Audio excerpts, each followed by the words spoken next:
Welcome to another episode of Friends in Wonder. I'm Vince Kern, and along with co-host Joe Luther, we wonder together about the exciting, fun, and sometimes difficult things we face in this life's adventure.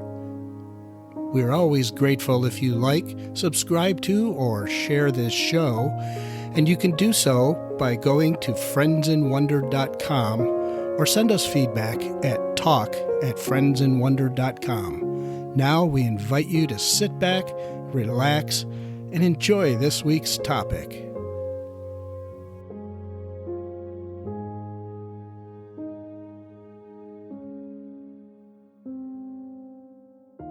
You know, when we choose our topics, we generally have them listed out in advance. But this week's topic kept popping up to Joe and myself in various ways, and we didn't really tell each other it was popping up until last week. And so we decided to tackle this tough topic today and share some of our personal experiences with you.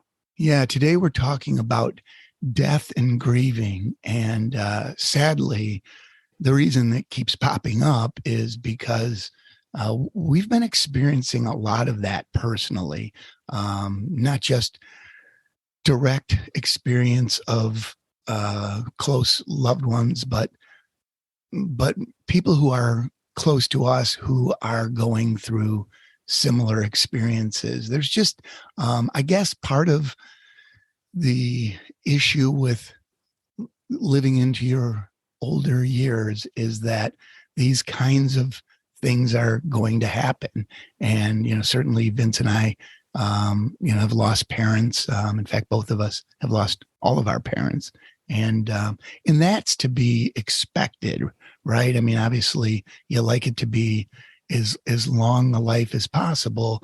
But what really drove it home for me as a topic was when a very close friend of mine died, and I experienced grieving in a way that was new and different because it was so unexpected. This was not part of what I had preconceived in my mind. It wasn't a parent. It wasn't an 80-something-year-old. This was somebody who I considered a brother.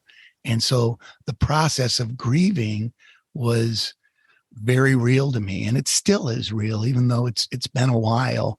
I'm still going through that process. And now as Vince and I see more and more of this, we thought today would be a good idea to try to tackle this topic. Right, because sooner or later, everybody's going to grieve, whether it's the loss of a loved one, even the loss of a pet. Brings up a lot of issues about loss, and we're no experts. And sooner or later, everybody does become an expert. You go through this process. Yeah, I mean, it's because it's experiential. There's no right or wrong way. And we prepared ourselves for this episode. We started looking around and we saw, wow, there's a lot of tools out there for people, and kind of true to Western society. There's books on various stages of grieving. There's books on, kind of like the list style of grieving. And, and we wanted to ask the question, is that good? Yeah. And, any tool that helps somebody grieve should be considered a good tool. I know for me, I think it was when my father died, I looked up the seminal book on grieving, which is called On Grief and Grieving, Finding the Meaning of Grief Through the 5 Stages of Loss, which eventually was turned into 7 Stages of Loss in a update by Elizabeth Ross Kubler and David Kessler. And in that book, they outline that the 7 stages of grieving are shock, denial, anger, bargaining, depression, testing, and acceptance. And it became clear to me from my own personal experience that there was no clinical process to this. In fact, the authors said that they did not intend this to be a clinical process for grieving, because how do you define grieving? It's different for everybody. everybody has a very personal experience. And yet it kind of made me think about the fact that our culture is very clinical in terms of processing things. And are we getting away from sitting with death and being with the spirit, and are some of the things that we do today interfering with our ability to grieve? Yeah. And, again, that's not to say that these aren't valuable tools, but more that what we're doing is to ask the question, does it help? Because when I was going through my process, like you, I didn't know whether I should or shouldn't be feeling something. And, this idea of anger or, acceptance, all of those things, like, when am I going to feel that? It, in my mind, it might take away from just sitting with it. And that's part of, both the great thing about modern society, and maybe one of the things that creates us to be separate from our feelings and from our spiritual experiences. And instead of just sitting with it and processing it ourselves, we're looking to tools, and in a way, maybe living in denial. Yeah. And one of the great teachers on being in the present moment, in fact, the author of the book, The Power of Now, one of our favorite, I don't know what you'd call him, Joe, a philosopher? Yeah, I mean, prophet, Eckhart Tolle. You want to talk about great tools on the internet to help you grieve. We're fortunate that this man lives at a time when the internet and YouTube and podcasts and whatnot are available to record him. And I know I personally turned to his work when I was grieving, and we wanted to maybe play a couple of clips during this episode because we think it's so relevant. And the first one actually talks about what we were just discussing, and that is this idea that various cultures approach death differently. All right, let's bring that one in. One could say every form obscures God, and the death of the form enables God, which is the formless one life, to shine through. Therefore, death has long been recognized as sacred in ancient cultures who had not denied death, whereas the modern culture, modern Western civilization, denies death. Yeah, wow. I love the way he approaches a topic. And in this case, the topic of death in cultures being considered sacred, and in modern society, maybe the question that he raises and the question that we're raising is, are we living in denial of it? And does that make it more difficult for us to go through the grieving process? Yeah. And, as cultures change, and certainly in our time, we've seen all kinds of change. Funerals well into the 20th century in the United States and Europe, they were basically done in the home, and they were open to the public rather than just for friends and family. And the body would usually be displayed in the front parlor, but sometimes in the loved one's bedroom. And, as news of the death spread, people came and paid their respects, which contrasts that to today, where there's a funeral home involved, and the hospitals, and I recall very distinctly when my dad passed away, being in the funeral home's office with my mother, and having to choose a casket and sign papers and make this decision and make that decision.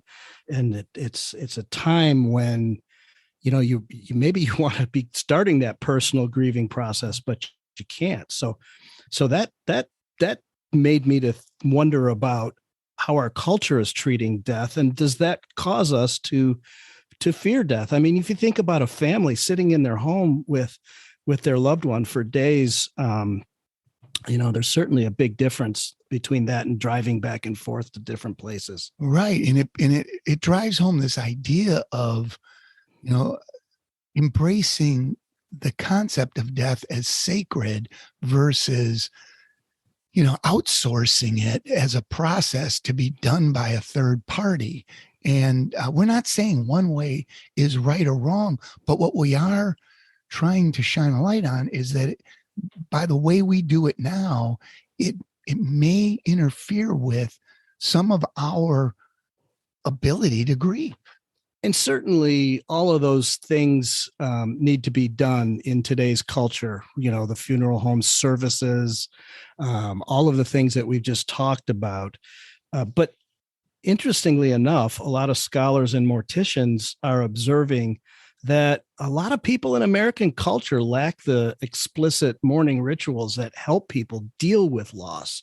And, there's this sort of two-phase thing, I think, from my experience, which is, and everybody says, the hardest part is when everybody goes home after the luncheon. And so that begins the process of your real personal, unobstructed thoughts. Right. Modern grieving stages almost in our society are, picking out caskets, picking out places for a lunch, deciding who's going to do readings or, who's going to be the eulogist and that kind of stuff. And then suddenly all the relatives are gone and all the loved ones and the support and the potlucks, if you will, whatever the process is for each individual person is complete. And then we're left with picking up the pieces from there. And in many ways, that's when the grieving really begins. And I know for me personally, that's how I began processing the death of my very close friend. And it was after all of the busy work. And then you're left with, okay, what do we do with stuff? That still becomes a busy work process. And in fact, when I went through the process of helping wind up his estate and disperse his belongings, and we even created a memorial fund for him. When all that was finally over and there were no more to-dos, that was when true reality started to set in for me. And our good friend Eckert has a great clip about that. And I think we should probably bring that in here. This is one of my favorites. And I think nothing better than to play it first and then talk about it. When you walk through a forest that has not been tamed and interfered with by man, you will see not only abundant life all around you, but you will also encounter fallen trees and decaying trunks, rotting leaves and decomposing matter at every step. Wherever you look, you will find life as well as death.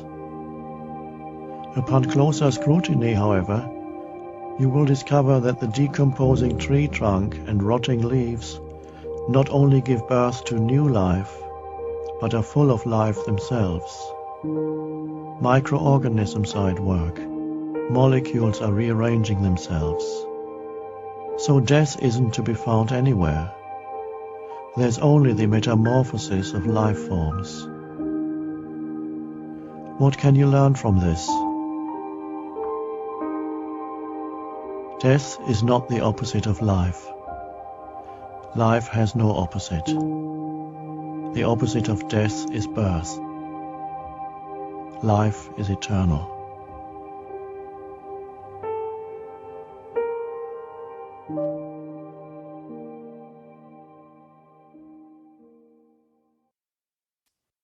Death is not the opposite of life. Birth is. Wow. That one really defined in a very concise way a lot of what I think about and see even on a daily basis. It's fall, and I drive around and watch the leaves falling, and I used to think, oh, the tree is dying. No, the tree's not dying. The tree is going into a slumber for winter. Rebirth. Rebirth, and the leaves are going into the soil, and Eckert just described that so perfectly that I think it's a great starting point to again sort of talk about personal experiences.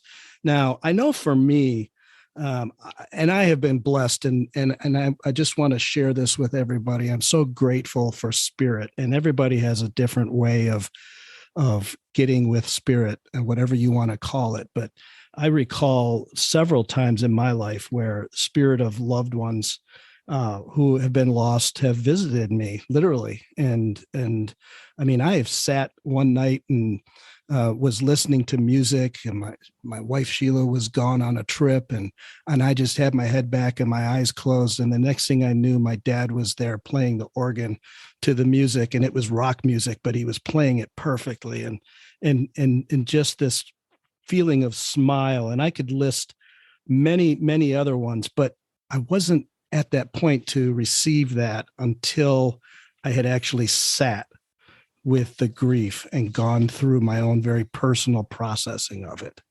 Yeah, I know exactly what you mean. Feeling other spirits, like through your core, is a very real and personal experience. And I'm sure that everybody, many people have felt that. And yeah, and then what he said about that everything is ongoing and continuing and rebirthing and reprocessing and becoming anew, always stuck with me. And that's been very helpful words, because in a way, it's like the movie It's a Wonderful Life, where this concept of once something is done, it can't be undone. And, in that movie, this idea of going back and I wish I had never been born, or whatever it was that caused him to see what the world would be like without the impact of that person, is kind of the same thing that Eckart's talking about. And that is, once something has been done, it never dies. Once somebody has lived, he never dies. Because when you talk about the ripple effect of any action, we all understand that creates a reaction. Like they say, the wings of a butterfly on one side of the earth can do something to an elephant on the other side of the earth. It's true. It is physiologically true that these things are happening. And on a human life that has been with us and has impacted us, never really dies, because those ripple effects continue for forever. I remember sitting in the hospital with my mom, and we were sitting there waiting for her to be taken to hospice. And she said something about death, and it wasn't necessarily about her own. But I looked at her and I said, Mom, I said, here's the way I look at it. I said, there's a physical loss, but everything, the energy just changes into something else. Everything just changes into a different energy. And so therefore your energy, your spirit is always there. And she looked at me and said, "Oh, that's a nice way of looking at it." And I felt embraced by that. But, we talk about these being able and open enough to perceive spirit and our ancestors that are walking behind us daily. And a wise woman once said to me that it's kind of like the baby in the womb, when the mother and father are singing to it and talking to it. It can hear it, but it cannot physically experience their mother and their father, because they're in a different place. They're in a different completely different universe. And so, I look at spirit in the same way, that it's just another level of connection that we don't understand. And there is promise of understanding it one day, even in scripture and other everywhere you look, there's the promise of experiencing it one day. And if you're agnostic, that's fine too. But if you think about the life experience, and if you think about the energy in that fashion, there's this great thing about the ancestral mathematics, and it talks about how many people behind you, in order for you to be born, you needed 2 grandparents, 4 grandparents, 8 grandparents, and it goes on and on and on. But the mathematical equation is, it says for you to be born today from 12 previous generations, just from 12 generations, you need a total of 4,094 ancestors over the last 400 years. So if you can find a way to tap into that energy, that things are going to be okay, and that they're still with you. And it's just a very real envelopment of the energy of love and gratitude for life. And I like the analogy you used with the baby in the womb, because like you said, the baby doesn't know what's going on. It's just feeling, and it's feeling some outer sensation that is about love. And similarly with the ancestors, I mean, think about that. Think about when you talk about 12 generations, and then all of the math that goes to how many parents are necessary for each of those people in the generation, that leads all the way down to us being alive. And I know you and I have wondered about that, because it goes far beyond 12 generations, right? I mean, we're talking about going back to the African, origins, and we're all related, baby. And the fact that we have those genetic and energetic experiences as part of our existence is all there to be tapped into. And that's why when somebody passes, it's very helpful for me to remember that it's only the physical form that has passed. It's not the spiritual form, because that continues ad infinitum, in infinity. And so, I remember when we finally, and again, coming back to my close friend in the memorial that we had for him, we did it like 6 weeks after his death. And then we did yet another one at his favorite place. That was kind of an ash spreading ceremony, several months after that. So, I had been able to go through a little bit of the grieving process at that point. But where we had gotten when we were able to do the ash spreading ceremony was, instead of grieving, more celebrating in gratitude the life that we had with this great person. And that's available to all of us, because every life is sacred. And listen, that doesn't mean we jump straight into gratitude. We've got to go through our process of grief. But I feel like that's the comfort, is when you are at that spot where you can feel gratitude for what you've had, instead of a sense of loss. We know that each one of you out there listening is going to have your own unique process. And by no means are we saying that, again, we're experts on any of this. We just hope to leave you with a sense that you're not alone out there when this happens. And in a very interesting, energetic way, your friends in wonder here in this podcast, but also your friends in wonder around you will always be there for you to help.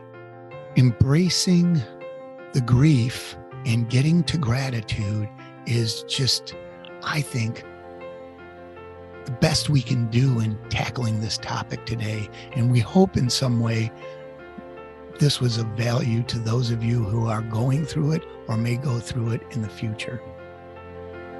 So thanks for listening.